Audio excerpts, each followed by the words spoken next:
definisi stuck itu kayak nggak moving kemana-mana itu apa sih sebenarnya? Nah, kadang-kadang aku perlu untuk melihat beneran stuck atau dia merasa dirinya stuck. Tapi yang beneran stuck adalah ketika dia tuh kayak problem solvingnya itu berhenti. Stuck itu harus dilihat beneran stuck objectively atau subjektif hanya perasaan. Tentunya harus ada harus ada analisa kali ya. Apakah harus ada yang diubah supaya keluar dari stuck itu? Orang ini membuat saya tidak jadi menulis buku. Iya, Lu pasti nggak tahu. Iya. What? Serius. Oke, selamat datang kembali di podcast Ruang Tunggu. Kalian penasaran sama kesehatan mental? Yuk cari tahu bareng-bareng di podcast Ruang Tunggu. Karena di podcast Ruang Tunggu, kita tuh nggak cuma menunggu, tapi juga mencari tahu. Asik. Yuk, mulai syuting dulu. Udah siap semuanya? Siap. And action. Hari ini sesinya Lemon lepaskan emosi secara nyantai. Kita kedatangan tamu yaitu yang lain tak bukan penulis abad ini. Yaitu Om Henry Manampiring. Dan sebelah saya ada pria cuci piring. Loh, Halo. Oh iya, maaf Itu lagi saya. cuci piring. mencuci saya dong kamu. Om Henry ini tuh bukunya udah banyak banget ya. Ada yang paling terkenal jelas Filosofi Teras. Tapi waktu itu aku kenal Om Henry itu dari The Alpha Girls Guide gitu. Terus udah gitu The Kompas, belajar marketing, belajar hidup, 7 kebiasaan orang yang nyebelin banget gitu. Ada salah satunya Andreas gitu di dalam situ. Masuk ke ciri-ciri itu gitu. Terus ya 50 to 20. Ya. Pesan dari paruh perjalanan gitu. Terus ada hitam 2045. 2045. Bukan ya. Novel. Hah? Bukan. Menurut terawangan saya hitam saat ini. Juga pernah yang menurut aku tuh agak sedikit random, ternyata suka bersajak juga ya. Itu eksperimen. Oh. Itu namanya midlife crisis, jadi suka bereksperimen. Jadi kayak ada sajaksel, Ya. sajaksel kumpulan sajak urban, korporat dan startup. Menurut aku tuh kayak oke, menarik ya. Emang apa sih, nggak aneh. Menurut aku tuh kayak Om Henry Manampiring tuh banyak experiencing sama hal-hal baru gitu. Iya. Kayak Eksploratif betul. eksploratif banget sama hal-hal baru. Cobain aja. Yang menurut aku tuh kayaknya ya udah, kalau aku kepikiran gas aja. Saya suka mencoba banyak hal ya. Parpol mungkin. Kali itu kayaknya enggak sih, enggak berani. Masuk penjara. Waduh. Nah, menurut aku tuh kan banyak ketika orang tuh justru takut mencoba hal baru, apalagi ketika usianya semakin berlanjut gitu. Jadi pinginnya ya udahlah di sini-sini aja, dan perasaan kata-kata yang di sini-sini aja itu bikin kita tuh stuck. Bikin kita tuh ngerasa kayak aduh, ini benar nggak ya apa yang aku mau jalani hidup? Ini benar nggak ya gitu, tujuan hidup aku gitu. Jadi aku pingin membahas di Lemon kali ini itu adalah perasaan stuck tersebut. Perasaan kok kayaknya aku nggak jalan kemana-mana, sedangkan umur 38 udah bisa kayak gitu. Ada pamannya. Nggak enak. Nah, jadi secara psikologi dan menurut Om Henry, aku manggilnya Om apa Kakak ya? Enaknya Bebas. gimana kalau aku manggilnya biar aku berasa Gen Z? Om, enggak deh, aku manggilnya Mas aja ya. Boleh. Gimana kalau menurut Mas Henry dan menurut Dokter Andreas, definisi stuck itu atau ngerasa kayak nggak moving kemana-mana itu apa sih sebenarnya? Oke. Dari aku dulu kali ya. Iya dong. Nah, aku kan sehari-hari tuh ketemu dengan pasien. Ini aku panggilnya Ko kali ya, Ko Henry. Jadi Aduh. kita Berubah lagi. harus menuakan. Aku ketemu dengan Kok- pasien dan kebanyakan memang usianya kan ya, relatif remaja atau dewasa muda gitu, dan cukup sering mereka datang dengan perasaan stuck. Nah, lucunya gini, kalau nanya dari mana merasa stuck, seringkali ya karena aku membandingkan dengan teman-teman. Mereka udah melangkah, udah gimana, aku masih di sini-sini aja. Dan tadi jadi seolah-olah begini-gini aja itu stuck. Nah, kadang-kadang aku perlu untuk melihat beneran stuck atau dia merasa dirinya stuck. Karena tadi kan seringkali yang dia ngerasa aku nggak ngapa-ngapain, sebenarnya dia surviving aja, dan surviving juga udah susah loh untuk kehidupan sehari-hari kan. Iya. Betul. Nah, tapi yang beneran stuck adalah ketika dia tuh kayak problem solvingnya itu berhenti. Kayak dia bener-bener bingung harus ngapain, nggak tahu langkah berikutnya gimana, dan jadi nggak produktif. Nah, kalau situasi itu berarti kan stucknya ini sudah mengganggu, dan sebaiknya kita nggak selalu harus pakai obat. Cuma seringkali mereka tuh cuma pikirannya kacau, terlalu berantakan, jadi mungkin perlu ditata aja. Dan cukup banyak ya pasienku yang sebenarnya hidupnya tuh ditata oleh buku Anda ini. Serius. Serius. Beneran. Oke. Serius. Banyak yang mereka merasa bahwa oh ternyata ini loh cukup banyak yang merasa diterjemahkan hidupnya, dan makanya menurutku membaca itu adalah satu cara untuk memanggil apa yang sudah numpuk di otak itu untuk jadi tertata dengan baik. Begitu, itulah kira-kira stuck dari sudut pandangku begitu. Mm-mm. Kalau Oke, dari Mas Henry, Mirip ya. Tadi saya suka pembukaannya bahwa stuck itu harus dilihat beneran stuck objectively atau subjektif hanya Mm-mm. hanya perasaan Mm-mm. gitu. Dan kebanyakan stuck itu mungkin subjektif ya. Subjektif ya. Saya merasa stuck, padahal kalau ditanya sama orang lain malah pengen hidup seperti dia, hidup yang dibilang stuck itu. banget. Hah? Kami pengen hidup seperti lo lagi Hmm. gitu. Lo lagi tentram, damai, steady gitu ya, stabil. Kadang-kadang kan stabilitas itu ini ya, orang tuh nggak mensyukuri gitu. Dibilang stabil tuh stuck, padahal banyak orang lain kami pengen stabil seperti itu Hmm. gitu. Jadi jangan-jangan tuh cuma perasaannya aja. Hmm. Tapi ya stuck objektif ada. Hmm. Stuck relationship misalkan. Oh, iya. Nah, kan Gen Z nih. Sampai ada lagunya dari dulu tuh, mau dibawa ke Nah, itu kan mungkin objektif ya. Ini Iya. kok hubungan udah bertahun-tahun, ini mau diajak nikah apa enggak? Nah, itu sih objektif. Mm-mm. Stuck karir itu objektif. Ya kan? Ada orang Iya, yang iya. ini kok kayaknya harusnya kalau ngelihat secara statistik on average saya udah dipromosi atau udah mencapai level ini gitu. Tapi kok belum ya? What's happening? Nah, itu kan actual real gitu, stuck. Nah, dalam situasi kayak gitu ya tentunya harus ada harus ada analisa kali ya. Iya. Ada assessment jujur gitu. Apakah harus ada yang diubah supaya keluar dari stuck itu gitu. Ya itu sesuatu yang harus diolah secara rasional sih Benar. gitu. Oke. Aku jadi kepikiran gini ya, kadang berapa pasien tuh merasa hidupnya membosankan, padahal ya boring means good sometimes gitu. Boring Iya. artinya nggak ada masalah baru Iya, gitu Masa iya. pengen drama? Iya. Iya, mau bener. drama, mau Gak usah dracin. nyari-nyari. Iya, ini malah nyari dracin tiap hari, jangan. Bener.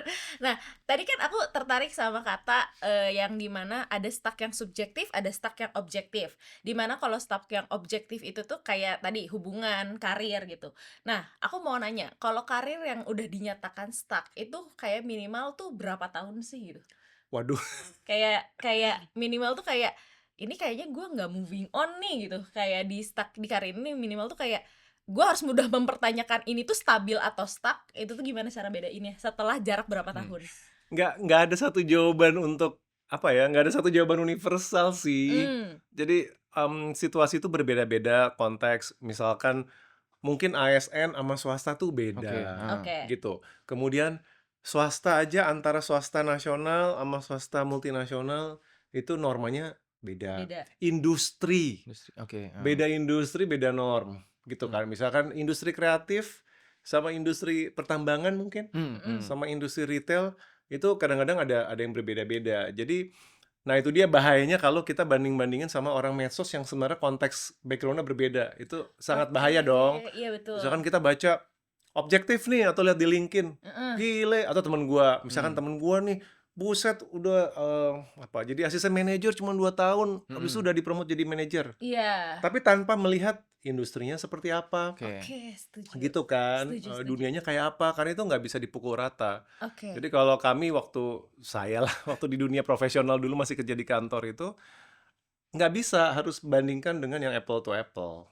Gitu. Dan itulah hati-hatinya membandingkan dengan random stranger di medsos, Sosial media, karena ya. bisa jadi situasinya nggak apple to apple. Oke, kalau menurut kamu gimana, Dir? Aku setuju banget sih, apalagi di medsos itu kan udah dikurasi semuanya, udah curated. Asli. Dia ngasih lihat yang bagus-bagusnya aja gitu, sehingga akhirnya kita melihatnya gampang banget merasa ketinggalan gitu.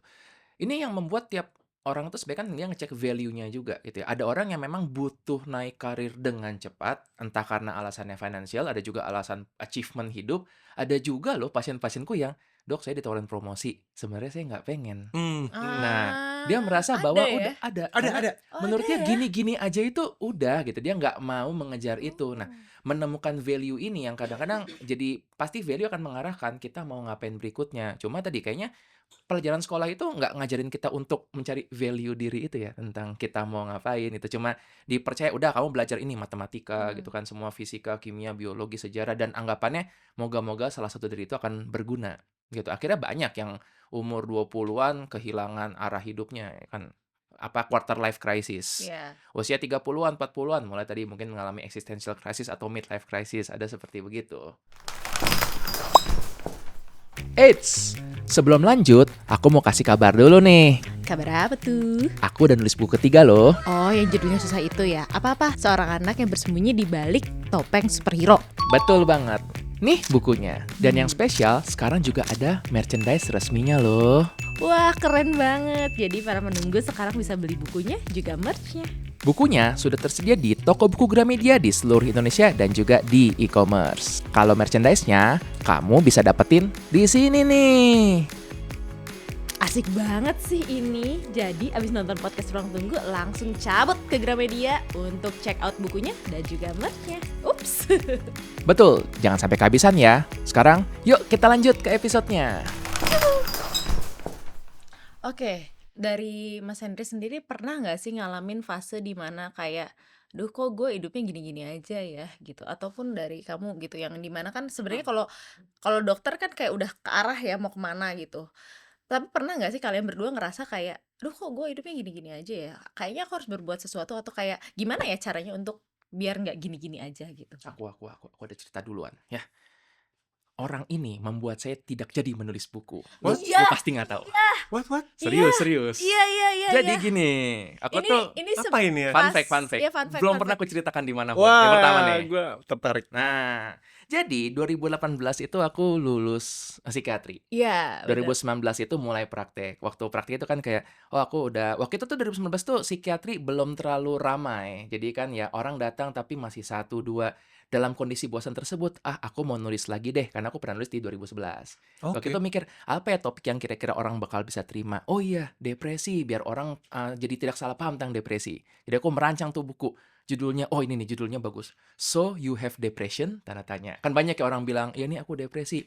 Tentu saja, kalau menulis itu kita harus ada referensinya. Jadi saya melihat, apa ya buku-buku yang jadikan referensi? Lagi jalan ke Gramedia, ketemulah. Ketemu ini filosofi teras. Cetakan keempat waktu itu Mas itu. cover putih, Ngasih yang cover lama. putih. Pas lihat, kayaknya lucu nih gitu kan. Aku pulang, aku baca. Gara-gara baca buku itu gua nggak jadi nulis. Kenapa ya? Karena Karena aku- terlalu bagus Terlalu kata bagus. dia.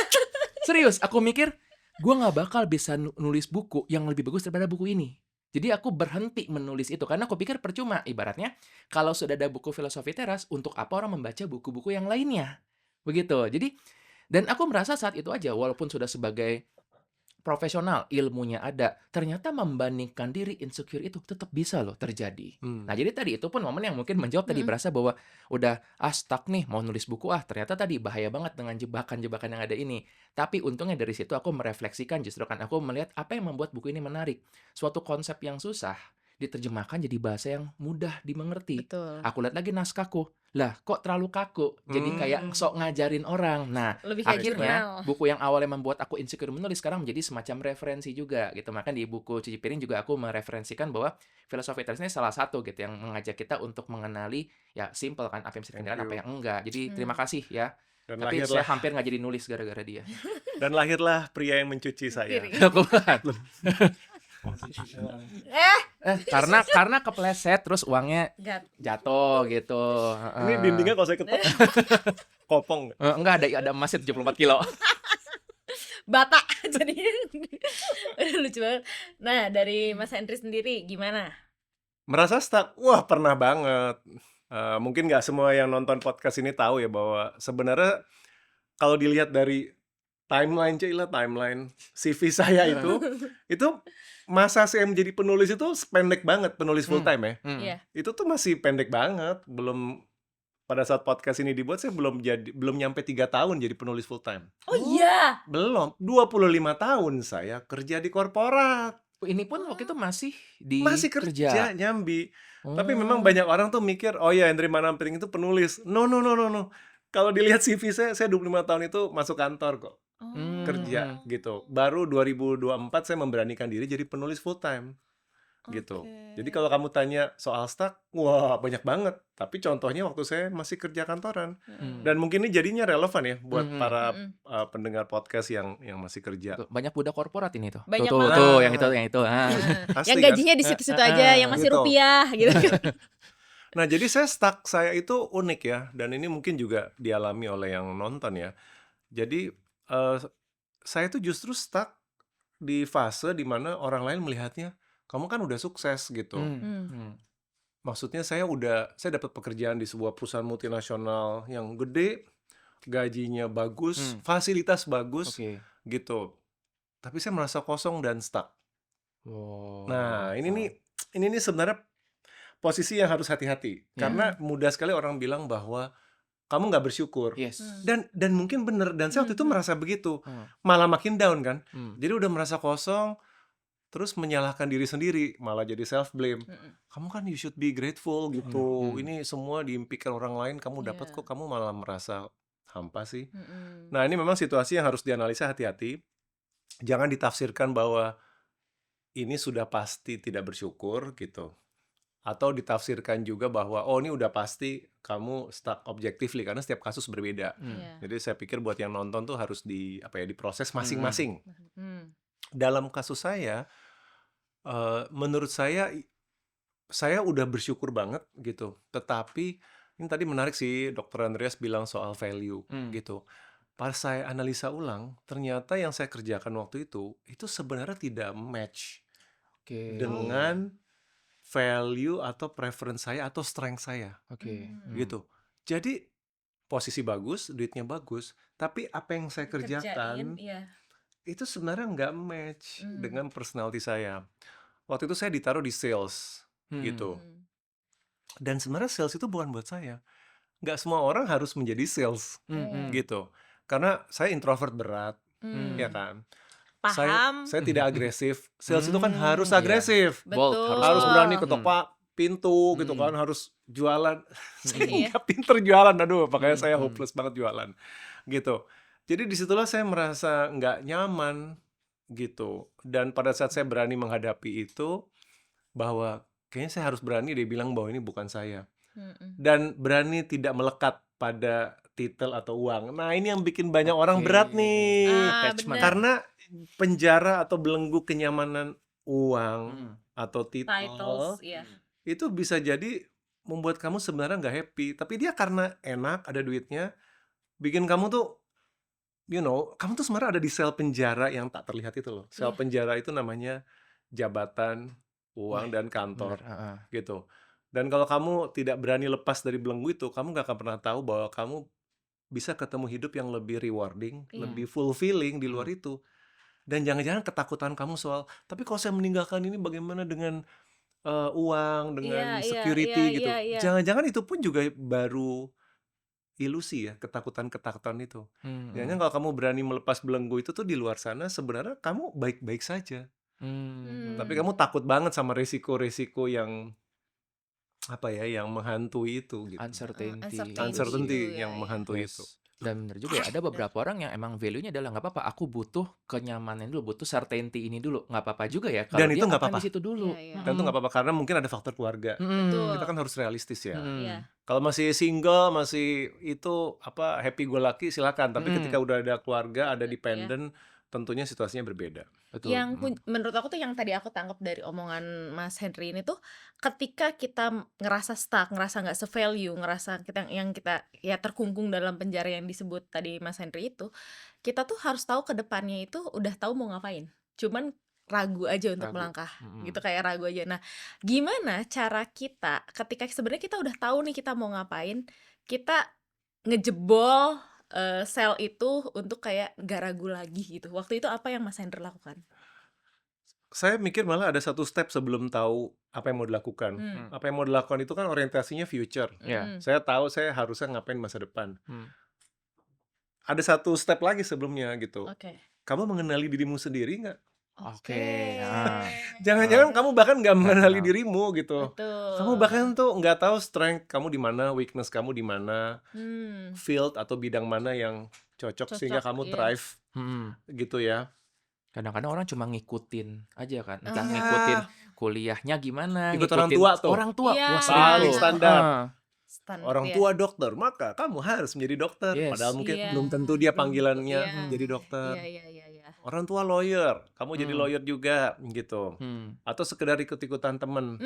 Nah, ini nih bahaya nih ketika kita hanya ngikutin naskah, skrip-skrip hidup dari eksternal gitu. Terus nggak pernah spend time untuk mengenali diri, gitu kan, menggali diri, gitu.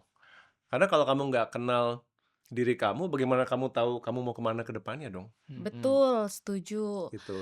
Nah, aku jadi penasaran lagi. Kadang tuh orang tuh kalau misalnya banyak pilihan itu jadi overwhelms. Jadi kadang-kadang mereka tuh pinginnya yang terbaik untuk hidup, terbaik untuk anak, terbaik untuk siapapun itulah. Jadi kayak aku ini pingin menjadi yang terbaik. Tapi karena banyak pilihan ya, bikin kita jadi stuck gitu. Malah jadi nggak kemana-mana. Nah, fenomena kayak gitu tuh bisa terjadi tuh kenapa sih gitu? Oke. Ini aku tuh teringat bukunya Regis Mahdi yang Oh, Loving the Wounded Loving the Soul. Wounded Souls, Di itu ya. tuh Regis menceritakan bahwa orang zaman dulu tuh nggak terlalu bingung menjalani hidup. Misalnya ada orang yang marga belakangnya Smithson, berarti kemungkinan dia adalah keluarga untuk ini kan apa pandai Pandai besi. Pandai besi. besi. Jadi waktu itu dia mungkin nggak perlu terlalu mikir mau ngapain. Benar. Itu udah jelas tuh, gitu kan. Skripnya Udah jelas. sudah ada.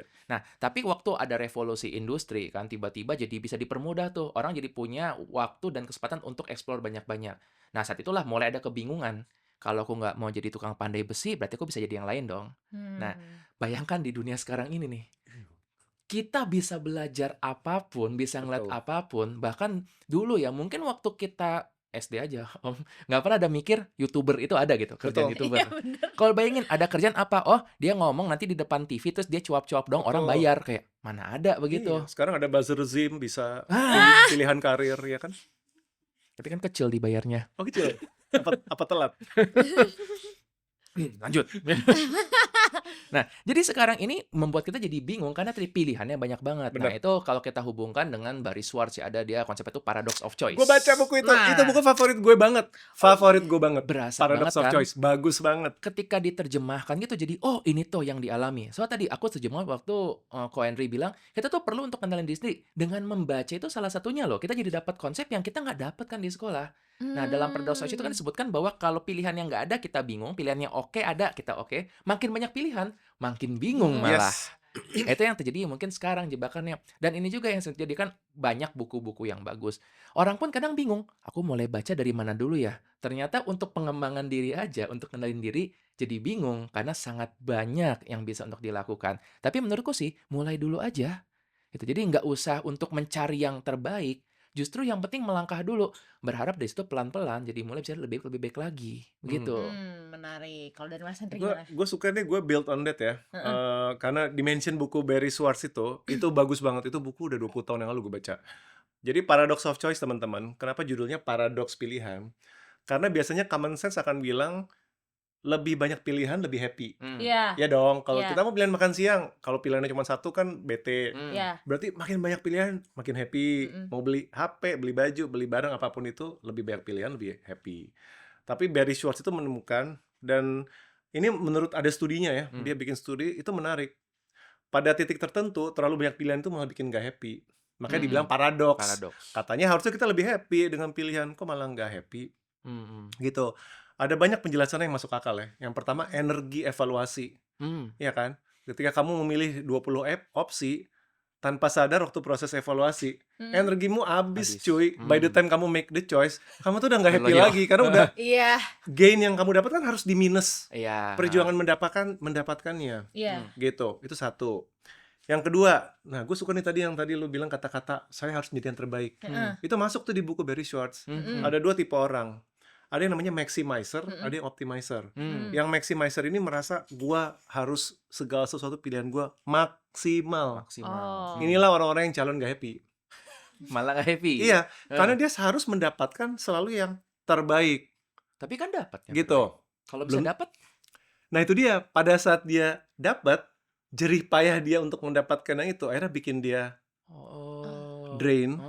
Jadi ibaratnya gini deh, misalkan dia mencari bantal, misalkan gini deh, mencari bantal. Iya. I got it. Seorang maximizer akan menempuh 20 opsi bantal. Semua dilihat speknya, Oh. reviewnya gitu ya. Sehingga taruhlah bantal ini memberikan nilai kenikmatan let's say 20 misalkan. 20. Skor 20. Betul, dia dapat ini 20, tapi dia harus di minus capeknya mencari bantal ini minus 18. Akhirnya dia net dia cuma dapatnya plus 2. Oke. Iya. Sementara ada orang lain yang gue nyari bantal nggak ribet kali, gue lihat 3 opsi aja, abis itu gue akan ya udah gue pilih gitu. Bantal itu mungkin objectively gainnya itu cuman minus 10 plus Plus 10. 10. Heeh. Misalkan dibandingkan bantal ini ada bantal lain yang cuma plus 10. Tapi karena dia nggak terlalu capek prosesnya, dia cuma minus 3. Akhirnya dapetnya plus 7. Lebih tinggi daripada yang dapetin bantal yang plus 20 tadi. Iya, Subjective iya, feelings-nya Iya, itu ya iya, jadinya. Iya, net result Net kenikmatannya itu lebih tinggi orang yang cukup, yang penting dapat yang good enough, Hmm. bukan the best. Iya, iya, Gitu. iya, iya, iya. Dan iya, itu keren banget sih. Itu keren banget, dan makanya gue baca buku itu gue life changing banget. Karena pada akhirnya limit your options. Limit your options. Gitu, nggak usah terlalu banyak. Bukan berarti lo terus menggila asal the first one that comes lo ambil juga, itu kan nggak Iya, rasional itu malah ya. jadi impulsif Gitu. kan. Iya. Tapi tahu sampai kapan lo akhirnya menetapkan kayaknya gue udah cukup deh menimbang dan gue harus memilih, and yang penting itu good enough for me. Mungkin it's not the best, tapi yang penting I'm happy enough gitu. Oh, that's good. Itu bagus banget buku itu. Gue nggak tahu bisa dicari apa nggak terjemahannya. Gue juga baca bahasa Inggris. Sama gue mau komentar tentang yang tadi yang apa, mengenali diri. Mulai aja. Menurut gue, membaca. Baca. Gue suka banget apa yang lo bilang, karena menurut gue banyak sekali bacaan itu ngebantu kita mengenali diri. Setuju. Nah, dulu gue memang gue sombong gitu. Apa? Ada cihnya. Ada. Misalkan gini, lu jangan mengenali diri dari konsep sampah kayak MBTI dong. Gitu. Padahal dulu gue ngefans sama MBTI. Cuman setelah belakangan, itu pseudoscience. Tadinya gue punya arogansi intelektual gitu. Iya. Arogansi Lo intelektual. kalau mau mengenali diri pakai modul-modul yang bermutu dong. Apa tuh namanya, the big four ya? Kalau yang Four, diterima, iya. Ya, Big Four. kalau yang diterima di dunia psikologi kan the big four. Itu yang terbukti kan. Ocean gitu. ya, Big Five ya. Big Five. Big Five, Ocean. Big Five personality trait. Kalau Big Four mah itu consultant. Iya, Big kan itu, Big Four. Iya kan? Tidak boleh ada yang lain selain menggunakan Big Five. Iya. Tapi lama-lama gue pikir-pikir ya. Itu kayaknya berlebihan deh. Maksudnya anything selain zodiak, nah itu. Sorry, maaf, tapi gue nggak percaya sama zodiak. Iya. Kalau Sio, Karena gue Leo. Sio. Karena Leo pasti logis. Oh, kan? iya. Jadi Leo nggak mungkin percaya zodiak. Kalau Sio. Hah? Sio Sama. sama. Sio kelinci logis.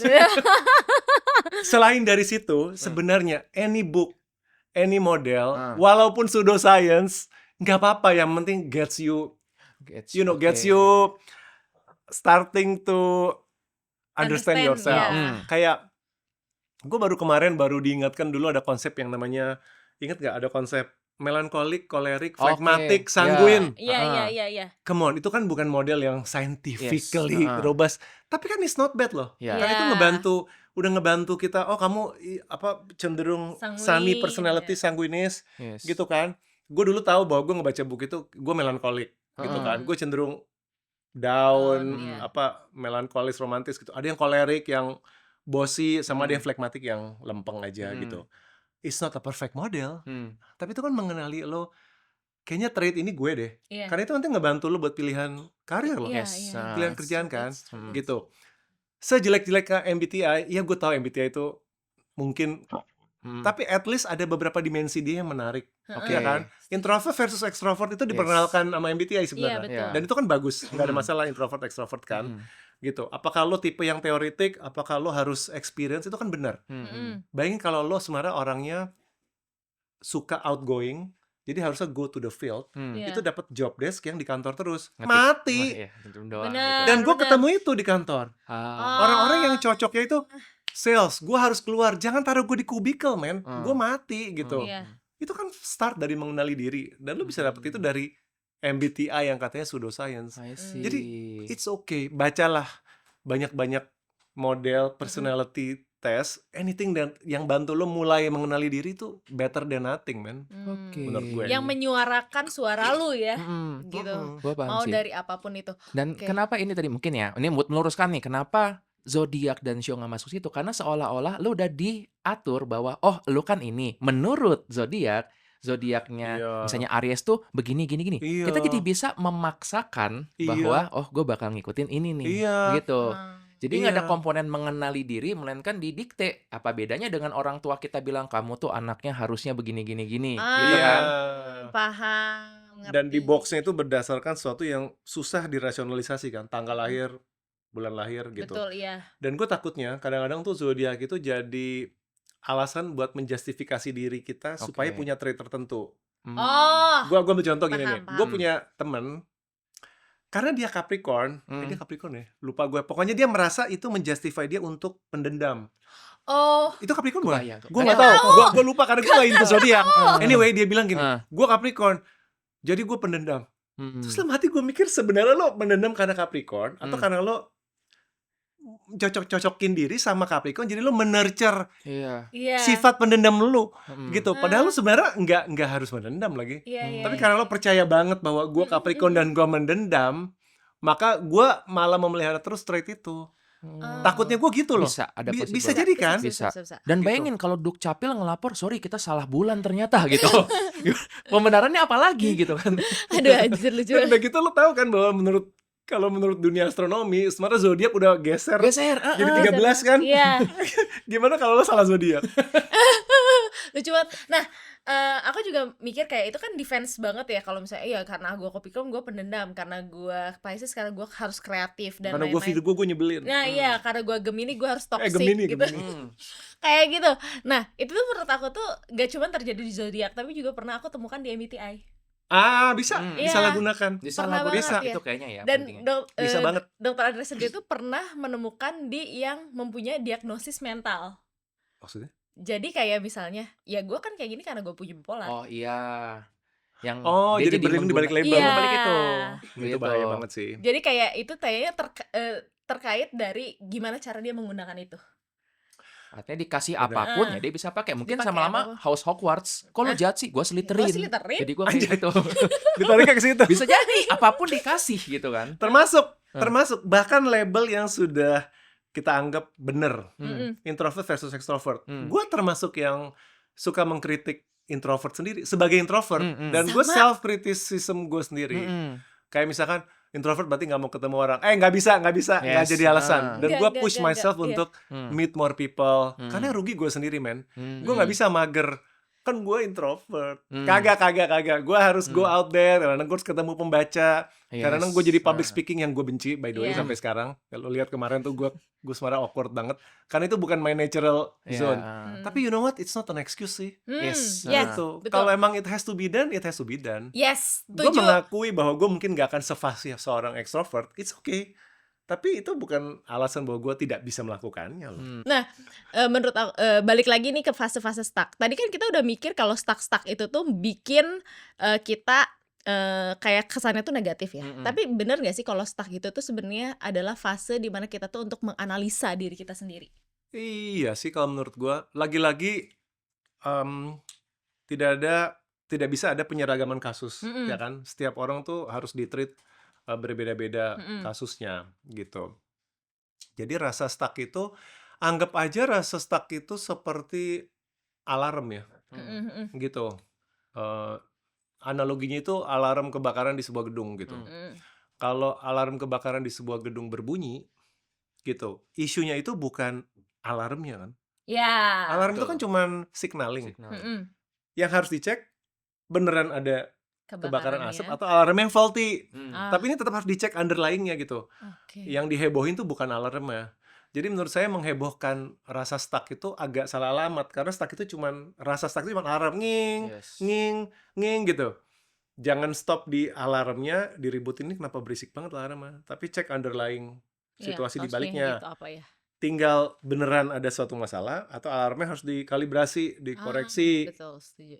Jadi rasa stuck itu alarm yang compel kita untuk bergerak nyari tahu gitu. Kenapa Stuck. aku merasa seperti itu? Iya. Ya, benar. Bisa jadi kamu beneran tidak grateful, lagi bosen aja, sesuatu fase yang harus ditungguin, atau kamu perlu perspektif orang lain, kamu mungkin simply perlu liburan, bisa jadi sesimpel itu, ya. Bisa jadi stucknya itu memang objektif, ya. Kamu ada berbasis data nih, wah, jadi rasa stuck itu kan harus evidence based. Anjay, keren. Evidence based. Stuck kamu evidence based. Iya. Ada nggak evidence-nya? Ada dok, gitu kan. Oh, ini ada evidence-nya nih. Lihat tuh saya nggak kemana-mana, nggak Lihat gaji saya segini nggak aja diajak dari nikah, ini slip gaji saya itu. Berarti kan evidence Ada. based. Iya. Bagus dong. Itu adalah starting point untuk so what are you gonna do? Kalau dalam coaching skill itu kan katanya seorang coach tidak pernah memberikan solusinya. Iya. Seorang coach itu memberikan kliennya itu pertanyaan-pertanyaan, tapi si kliennya tuh harus set sendiri. Kayaknya harus Hmm. begini deh. Hmm. Terus caranya mencapai situ gimana? Hmm. Nah, bisa nggak tuh self coaching gitu kan? Kalau bisa Menarik. gitu nge-coach diri sendiri. Iya. Iya. Terus saya what to do ya, gitu. Iya. Kalau bisa dapat jasa coach orang lain ya bagus gitu. Bagus. Iya gitu sih. Oke, kalau dari kamu ada nggak? Enggak sih, itu menurutku udah Menurut aku udah solid itu. banget sih yang tadi itu.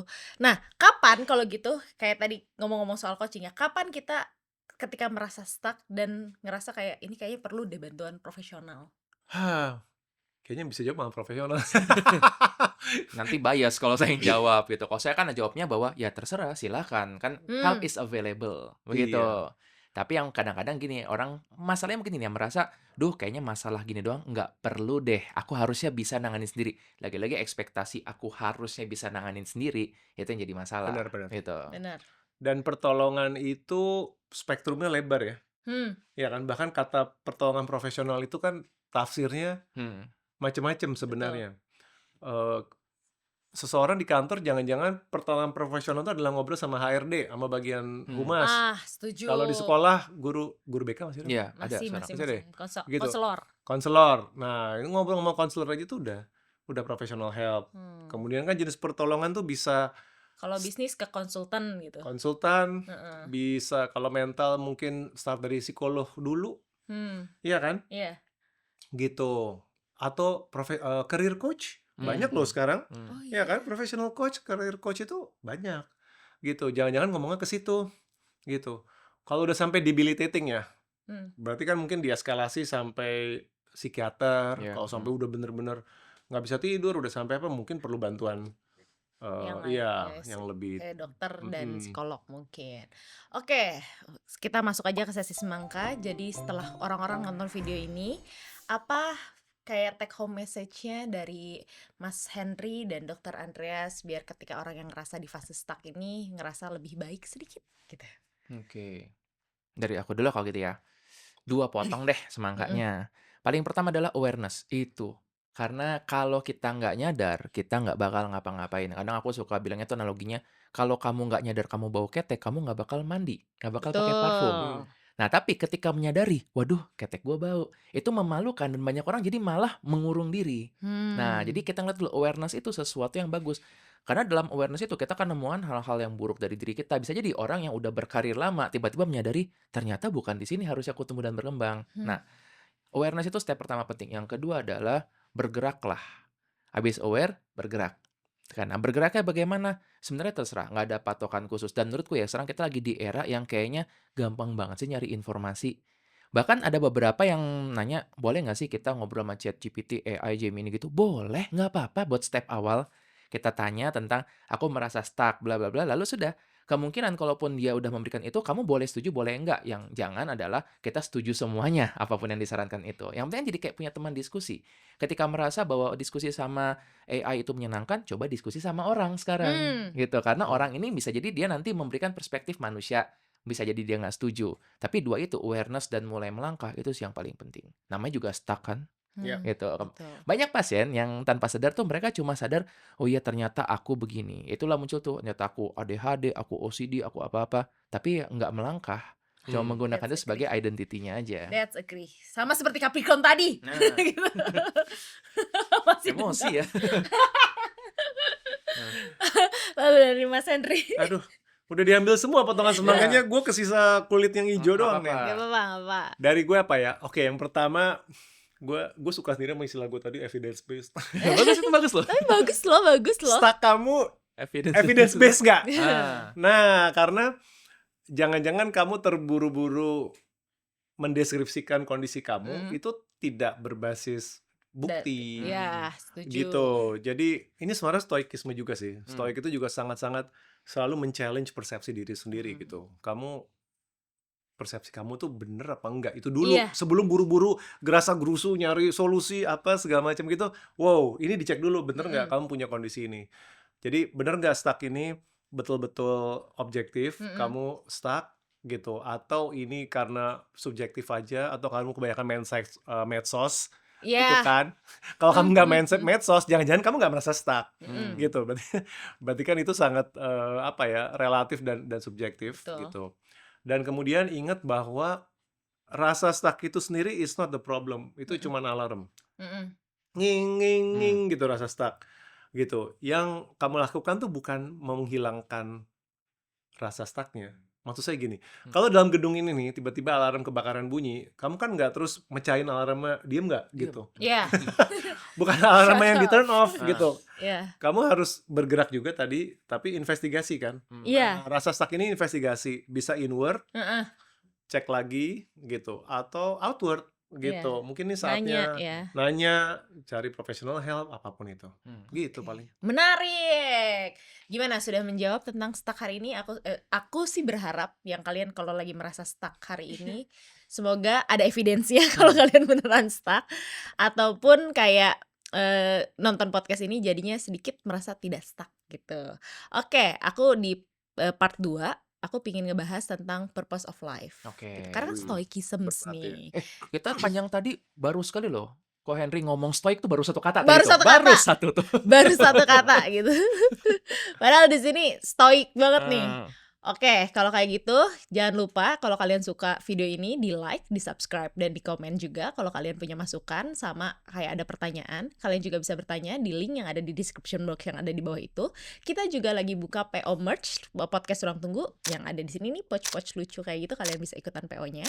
Dan kalau kalian mau dengerin kita di Spotify juga, kalian bisa juga dengerin kita di Spotify.